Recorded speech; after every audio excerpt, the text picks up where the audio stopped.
사도행전 3장 17절로 27절까지 기록된 하나님의 거룩한 생명의 말씀을 봉독합니다. 오늘 이 밤에는 모르고 행하는 것도 죄다. 아마도 지옥을 가면 다 그렇게 말할 겁니다. 나는 그걸 몰랐습니다. 나도 이것도 몰랐고 저것도 몰랐고 다 몰랐다고 말할 것입니다. 저는 이런 일들을 이 인생을 살아가면서 수없이 우리의 인생들이 모르고 행하는 것이 한두 가지가 아니고 재판받으러 가면 그 피고인들이 한결같이 재판장에게 그렇게 말합니다. 재판장님, 저 솔직히 말합니다. 거짓말 없이 진실되게 말합니다. 정말 내가 이걸 모르고 했습니다. 모르고 했습니다.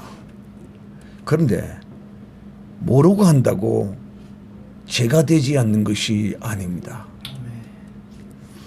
우리 주님이 십자가에 못 박히셔서 거기서 기도하기를 그렇게 기도했습니다.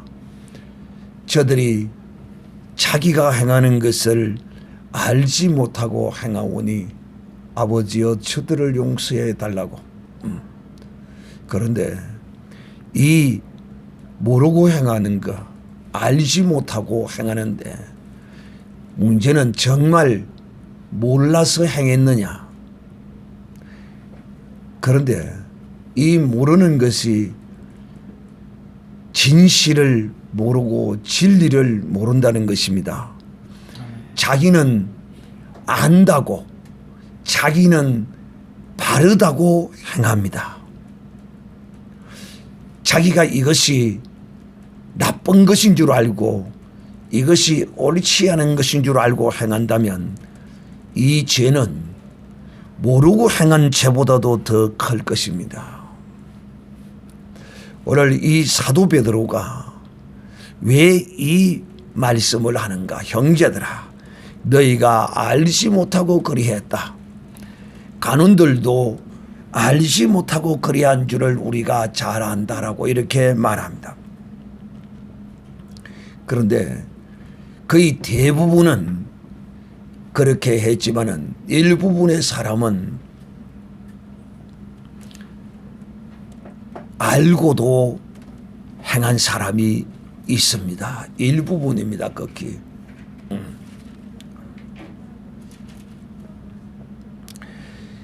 왜 오늘 베드로가 이 유대인들에게 형제들아 너희가 알지 못하여서 그리했고 간원들도 그리했다라고 이렇게 이들을 위로하느냐 하면 그 이유는 바로 이 유대인들이 구원의 주 생명의 주 메시아를 십자가에 못 박을 때 이 관원들과 이 유대인들이 밑에서 강도 바나바를 풀어주고 예수를 십자가에 못 박으라고 이들이 정말 십자가에 못 박혀 죽을 만한 짓을 해서 예수를 그렇게 하라는 것이 아니었고 그 가운데 외치던 그 수많은 군중들과 무리들 가운데는 그 군중 심리에 휩싸여서 그렇게 한 사람들도 있고 또 그 유대인들의 관리요 관원들인 유대 정치 종교 지도자들의 그 눈에 어떻게 밉보일까 싶어서 겁이 나서 그렇게 한 사람도 있고 또 속아서 알지 못하고 그렇게 예수님을 십자가에 못 박았다라고 이 베드로가 저들을 지금 저들의 그 행위를 드러내고 있는 것이죠. 죄 없고 거룩한 예수를 너희가 십자가에서 못 박으라고 그러고 살인한 사람을 너희가 오히려 놓아주라고 했다. 이 이야기를 들을 때 실제적으로 이 말을 듣고 있는 이 사람들이 상당히 많은 사람들이 그 자리에 있었던 사람인 것이죠. 그러니까 얼마나 참 쥐구멍에 있으면 들어가고 싶은, 왜? 자기들이 그렇게 십자가에 못 박여 죽으라고 한 그 예수가 다시 부활하시고 살아나셔서 그에게 배운 제자들이 그 예수의 이름으로 일어나라고 하니까 안정뱅이가 벌떡 일어나는 이 엄청난 영광, 그 이름의 능력을 그들이 직접 눈으로 보았다는 것입니다. 그랬으니 베드로가 우리가 이런 능력이 있은 것이 아니라 우리는 아무런 능력도 없고 우리는 아무런 것도 없다. 오직 너희가 바로 십자가에 못 박아 죽이라고 한 그 예수가 하나님께서 살리시고 부활하심으로써 그의 이름이 이처럼 이렇게 살리셨다. 너희가 못을 박아 죽이라고 했다. 그리했을 때 그들의 이 마음이 어떻게 했느냐는 것이, 지난 시간에 이렇게 말하죠.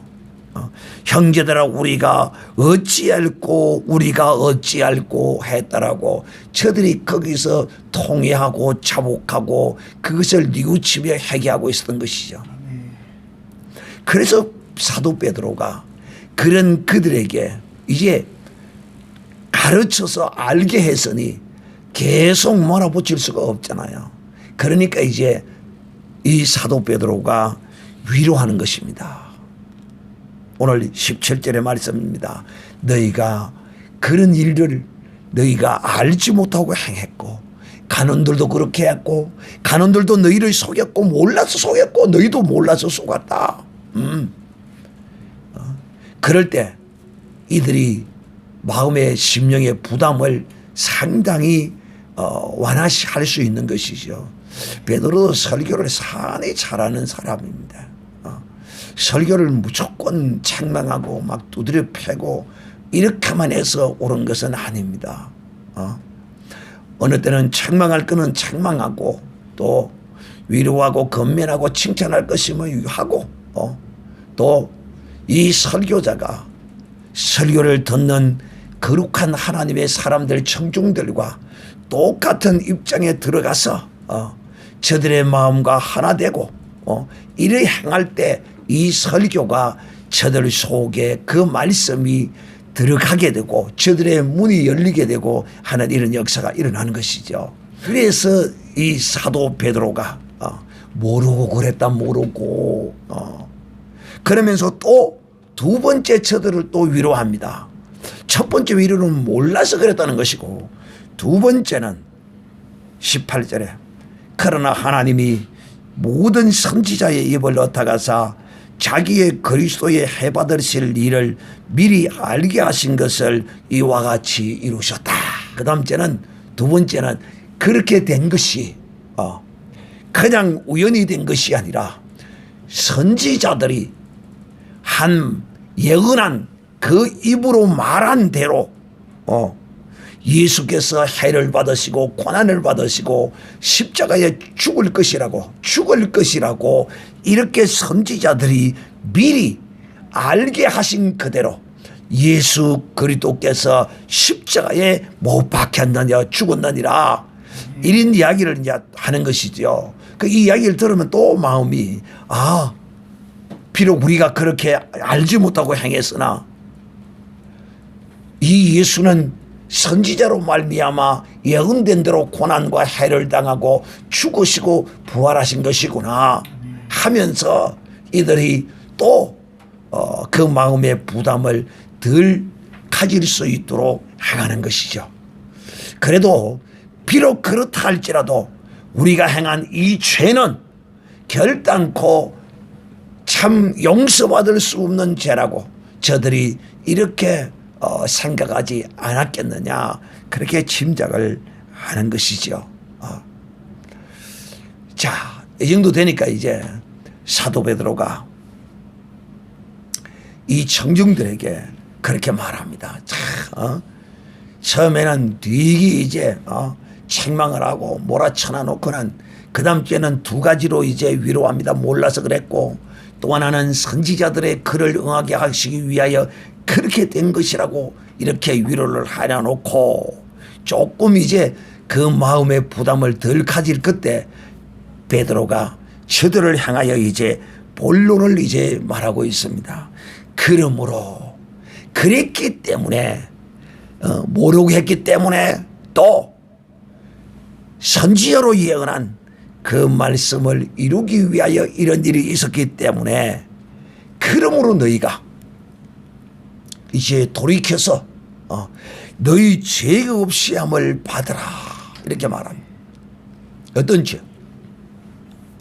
여기에서 이 죄라는 것은 예수 그리스도를 십자가에 못 박으려고 한 이 사람들, 이 사람들이 알지 못하고 행한 그 죄도 물론 포함되겠거니와 또 여러분 이들이 죄를 회개한다는 것은 어떤 의미를 담고 있겠습니까? 예수 그리스도가 메시아임을 믿고 우리가 잘못했다는 것을 인정함으로써 회개할 거 아닙니까? 그러므로 여기에서의 이 회개하고 돌이키면 죄에서의 회개함으로써의 그 모든 죄에서 원죄와 자범죄가 포함된 모든 죄에서의 돌이킴을 의미할 것인 것입니다. 그렇게 되면 너희에게 유쾌한 날이 오게 될 것이다.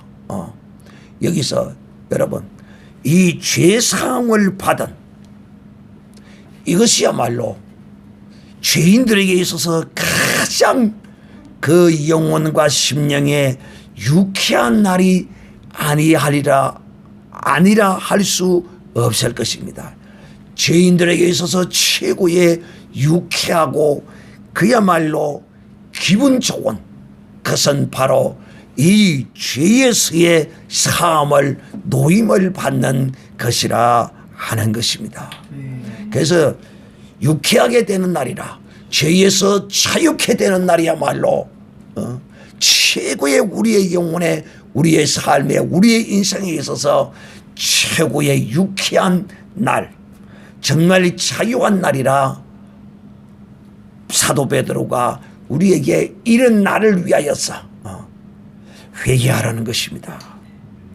자, 여러분 여기서 우리가 또 하나 유의해 이 말씀을 들어야 할 것은 이 유대인들은 늘 무엇 때문에 죄의식을 늘 느끼고 살았을까요? 율법 때문이죠. 율법. 왜 율법 때문에 죄의식을 느끼느냐? 그 율법을 사실상 우리의 인생이 그 율법을 다 지키기란 쉽지가 않아요. 지킬 인생이 하나도 없어요. 그러므로 이 하루 벌어먹고 살고 서민이요 극빈자들이요 이 시대는 대부분의 사람들이 가난한 사람들이었죠. 그러므로 저들이 하나님께 제사 지내고 하나님께 나아가서 예배한다는 것이 쉽지 않았어요. 그러므로 저들은 늘 하나님 앞에 죄 의식을 느끼고 살았죠. 그러므로 우리는 누가복음 17장에 바리새인의 기도와 죄인의 기도에 주님이 비유를 통하여 죄인들은 성전 어귀의 구석에 서서 하나님 나는 죄인입니다. 나는 하나님의 율법을 하나님의 그 계명을 따라서 제사도 제대로 드리지도 못하고 내 마음은 소나 염소나 잡아서 지내고 싶은데 내가 그럴 돈도 없고 그럴 능력이 없어서 내가 이런 것도 못 지냅니다. 하나님 나는 이런 죄인입니다. 나는 기도도 열심히 해야 되는데 기도도 하지 못하고 먹고 살기에 바빠서 피곤하고 지쳐서 하나님께 기도도 드리지 못하는 죄를 지었습니다 하면서 성전 모퉁이에서 하나님께 기도하던 이 일반 서민들, 그런데 예수께서 오셔서 저들이 회개하고 돌이키라는 이 베드로의 이 의미의 말은 그 율법에서 예수 그리스도에게로 돌이키라는 의미도 포함됩니다. 여기에는 모든 것이 다 포함됩니다. 이들이 예수 그리스도를 십자가에 알지 못하고 못 박은 것도 마찬가지고, 율법으로 살아서 율법의 의로 살려고 해서 죄인으로 살던 그 율법에 속한 이들이 이제는 율법에 속하지 아니하고 예수 그리스도께로 돌이키라는 것을 이렇게 베드로가 저들에게 가르치고 있는 것입니다. 그리하면 너희가 유쾌하게 된다. 모든 죄에서 자유하는 날이 온다는 것입니다.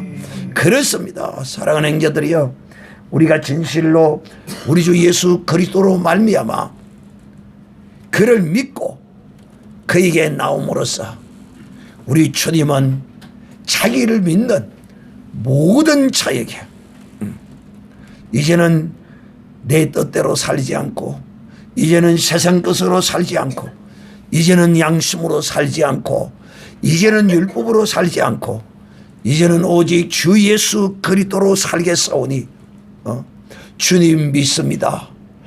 주님께서 내 죄와 허물을 인하여 십자가에 피 흘리심을 내가 믿습니다. 그리고 죽은 지 3일 만에 부활하신 것을 내가 믿사오니 주여 나를 영접하여 주시옵소서. 이제 내 속에 들어오셔서 나의 주인이 되어 주시옵소서 라고 이렇게 고백하는 자는 주님이 그에게 성령으로 우리 주 예수 그리스도께서 우리에게 하셨던 말씀, 네 죄 사함을 받았느니라고 우리 주께서 믿는 모든 자들에게 오늘도 이 시대에도 성령으로 선포하고 계시는 것입니다. 사랑하는 형제들이여, 유쾌하게 되는 날은 우리에게 이 죄가 씻기는 바로 그 날입니다. 그러므로 너희가 회개하고 돌이켜 죄 없이 함을 받으면 유쾌한 날이 주 예수께로부터 너희에게 주어질 것이요, 유쾌한 날이.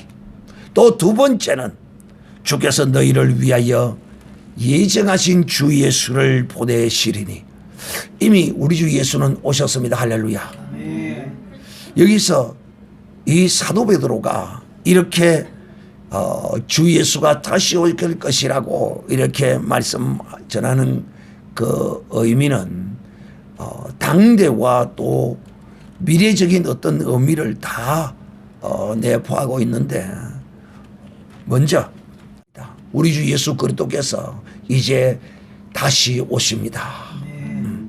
그러니까 그때 다시 오실 메시아 예수 그리스도를 영접하는 것이 아니라 성령으로 증거되어지는 예수 그리스도를 저들이 받게 될 것이라는 것입니다. 두 가지 의미가 다 내포되어 있다는 사실을 우리가 알아야 합니다. 그러므로 우리가 이 말씀을 다시 오실 예수 그리스도에 초점을 두고, 그래서 유대인은 초림의 주는 저들이 보았으나 영접지 아니했고, 재림의 주는 그 재림의 주를 볼 사람도 결코 많지 않을 것입니다. 그러나 볼 자들도 있을 것이라는 것입니다. 그런데 그 저들이 이 재림의 예수 그리스도를 보는 날이 언제인가? 이것은 21절에 정확하게 그 재림의 주를 볼 날이 언제인가를 사도 베드로가 저들에게 말씀하고 있습니다. 21절, 하나님께서 오래전부터 영원전부터 거룩한 선지자의 입을 나타가여 말씀하신 바 만유를 회복하실 때까지 하늘이 마땅히 그를 받아두리라. 이 참 해석이 거시기 한데요. 하늘에 머물러 계셔야 할 것이다 라고 해석하는 것이 알아듣기가 참 쉽습니다. 즉 다시 말하면 우리 주 예수께서 다시 오시는데 언제냐? 그 다시 오실 때는 주께서 모든 것을 회복할 때, 모든 것, 이 모든 것이란 하나님께서 이 선지자의 입을 타가여 말씀하신 모든 것이 성취되고 이루어질 때의 말입니다.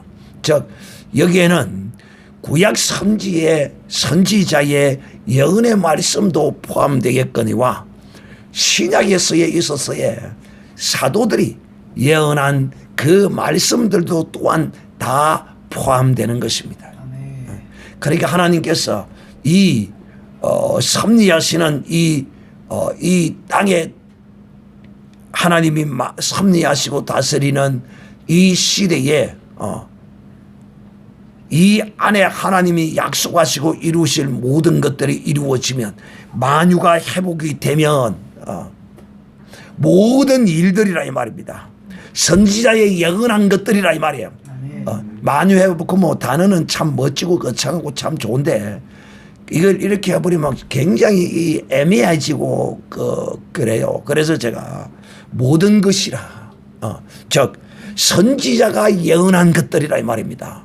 이 만유의 회복이라는 것이 이렇게 설명을 해야 이것이 이해가 쉬워요. 사랑의 형제들이여, 그러므로 저들은 언제 예수를 보게 될 것인가? 저들은 언제 예수를 얻게 되는가? 초림의 예수는 놓쳤으나 재림의 예수를 보게 되는데 하나님이 신구약 사도와 선지자를 통하여 예언한 이 성경에 예언한 모든 것들이 다 이루어지면 경에 말씀한 것이 1.1핵이라도 떨어지지 아니하고 다 이루어질 것이라고 말씀하십니다. 그때 우리 주께서 다시 오시는데 구름 타고 오십니다. 구름 타고 오시는 주를 보는 자는 참으로 복이 있을 것입니다. 그때까지는 우리 주께서 하나님의 나라에 계실 것이라는 것입니다. 그러므로 그 오실 주를 영으로라도 보고 영으로라도 환영할 사람은 정말 예수 그리스도를 영접하고 회개하고 죄 없이함을 받아야만이 오직 믿는 자에게는 우리 주께서 죄 사함을 주십니다. 또 우리 주께 나오는 모든 자들에게는 우리 주님께서 그들에게 죄 사함을 선포해 주셨습니다. 2000년 전 저 유대 땅 이스라엘에 왔을 때 우리 주님께 나온 모든 죄인들이 우리 주님으로부터 죄 사함의 말씀을 듣고 저들이 질병에서 고침을 받았고 죄에서 자유함을 입고 또 귀신에게서 자유함을 얻고 병에서 자유함을 얻었고 그들을 죄의 이 속함을 통하여 주 예수 그리스도를 믿는 자들은 유쾌한 죄 사함과 죄에서의 자유함의 유쾌함을 맛보게 될 것이며 또한 다시 오실 우리 주 예수 그리스도 만유가 회복이 되면 모든 것이 선지자의 예언한 말씀들이 다 이루어지면 다시 오실 것인데 그때 주님을 보게 될 것입니다. 그러므로 우리는 이제 주님이 다시 오시는 그날까지 우리는 오직 믿음으로 늘 회개하고 돌이키며 죄 씻음을 어린 양 예수 그리스도의 피를 뿌려서 죄 씻음을 받아 거룩한 예복을 간직하며 이 예복을 입고 주를 맞이하는 이런 믿음의 사람들이 되시기를 바랍니다.